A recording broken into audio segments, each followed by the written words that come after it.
Welcome to the Diversity Pivot Podcast. I'm your host, Julie Kratz, and this season we will be unpacking real trends, hot topics in the workplace around allyship and inclusion. Our goal is that each week you leave with tangible tools, information, practical strategies that you can take back to allies at your organization.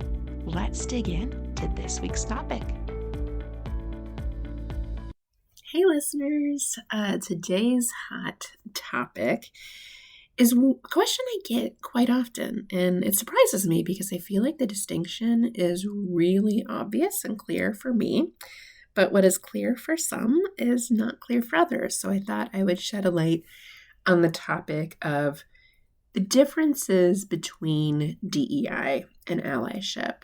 And there really are three key distinctions between these terms. So DEI, diversity, equity, and inclusion, the most common acronym used to describe workplace inclusion and equitable systemic change and diverse representation. So that is the most common acronym I see used in the Fortune 500, although there are several variations of that, and there's no one way to describe it. It's just important you know what it means at your organization.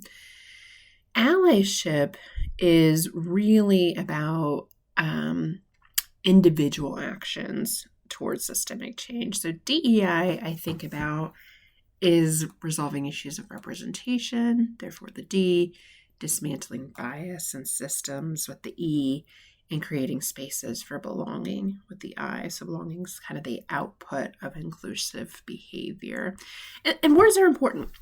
Language matters, especially in our space where, let's be honest, the term DEI has been weaponized and used against us, like terms like CRT, critical race theory, and woke.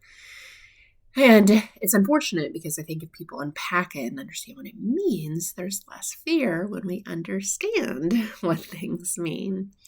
So some key distinctions, three that I'll draw on, and I wrote about this in Forbes a couple months ago. It's one of the most popular articles I've contributed to, so I thought it was worth bringing to this space as well in the podcast, is allyship is often demonstrated at the individual level in a variety of ways. Yes, you can have allyship programs. Yes, you can have allyship initiatives. But at its core, it's really about individual action, which we know individual action alone does not drive holistic change. We need organizational action as well as individual action. So it's important, and it's important that we recognize our allies, but it really is more at the individual level. DEI is about addressing systems more at the organizational level, especially if that E is in there for equity. That's what equity is all about. And then also DEI together with allyship, I would argue, creates longer lasting impact because it addresses the individual actions as well as the organizational action. So allyship, let's break apart first. And when I think about that, I often use the umbrella metaphor where there's different spokes, and it's more of a choose your own adventure approach. Now, there's lots of roles out there. There's an exciting new book that Karen Catlin with Better Allies is coming out with about 7 different archetypes of allyship. So I'm excited about that. There's some overlap in how I've been talking about it, but how I've been talking about it, staying in my lane, is more about sponsorship, which I've actually been encouraging organizations to really step up on because, about 10% of marginalized folks have sponsors. These are people in rooms where decisions are made. It's really important that we have our sponsors. They really do contribute towards career growth. And mentors, future versions of us, coaches, not rah sports motivational coaches, but somebody who listens to you, helps you self-discover your own path forward. Really powerful stuff. As a certified master coach myself, I've worked with clients individually and creating space for them to grow and think and problem solve on their own. It's really a powerful form of allyship. And then the challenger, which it sounds a little counterintuitive, but allies, especially when you challenge at the individual level, provide feedback, stretch assignments. I often say allyship is about showing, putting up the mirror helping people see what they may not see in themselves yet. I know a lot of allies did that for me. It was really powerful in my corporate career, and it still continues to be powerful today. Because we know marginalized folks, historically underestimated folks, have been saying lately, it's not that they're not capable. It's just like we don't give them the same chances that we do the dominant group, because we're so used to that dominant group dominating, right? And so there's this kind of leap of faith we often put in folks that are just overrepresented because we've seen people like them succeed before. So that's why DEI is necessary in conjunction with allyship, because you have to address the systems at an organizational level. The workplace was largely created, post-World War II, 1950s Mad Men era. Certainly it wasn't built for people that are caregivers, folks with disabilities. LGBTQ plus was a non-discussion in the workplace back then. Of course, race, this was pre-civil rights. So we haven't changed a lot. And certainly COVID shook it up with hybrid work, which we're seeing a huge return to work swing now. But we have a real opportunity at this pivotal point, if you will, to address some of the systems that really hold people back. And when I think about performance reviews, promotion, succession planning, really making sure that we're creating equitable environments for these conversations, employee resource groups. There's lots of different ways we can address inequities. But we need to measure gaps in representation, figure out what the pain points are. Why aren't we seeing equity throughout the organization? And what are the systemic interventions that we're willing to make? So that's highly custom to an organization. Although in my work, it tends to fall into a few buckets: hiring, performance management, both of those are riddled with bias.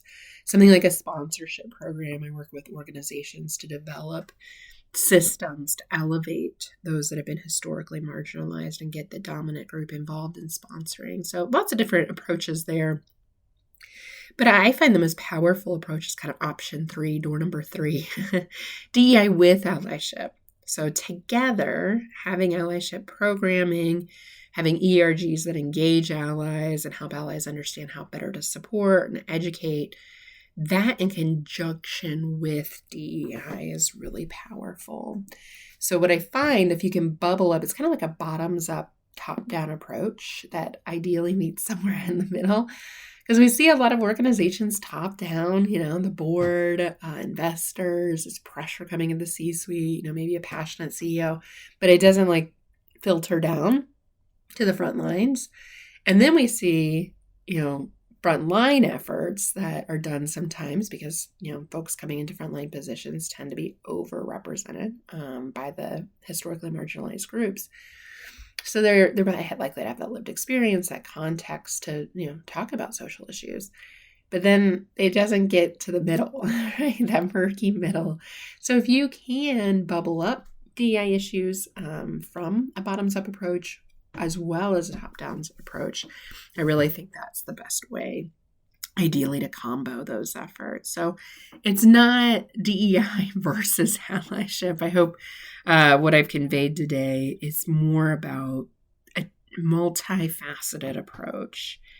And it all begins with asking the question, what does success look like for DEI and allyship? What does it mean in our organization? How are we going to measure the outcomes of these programs? Because, especially what we've seen in this tumultuous last budgeting cycle is, a real withdrawal from the work.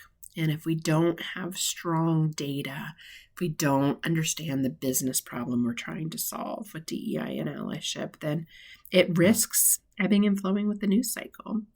So thank you, allies. Stay on the journey. As always, reach out to me. Love to hear about hot topics you'd like me to write about and host on this podcast. Stay with us. Thank you for listening to the Diversity Pivot podcast. My hope is that you walked away with a tangible tool, insight, or information that you can share with other allies on the journey.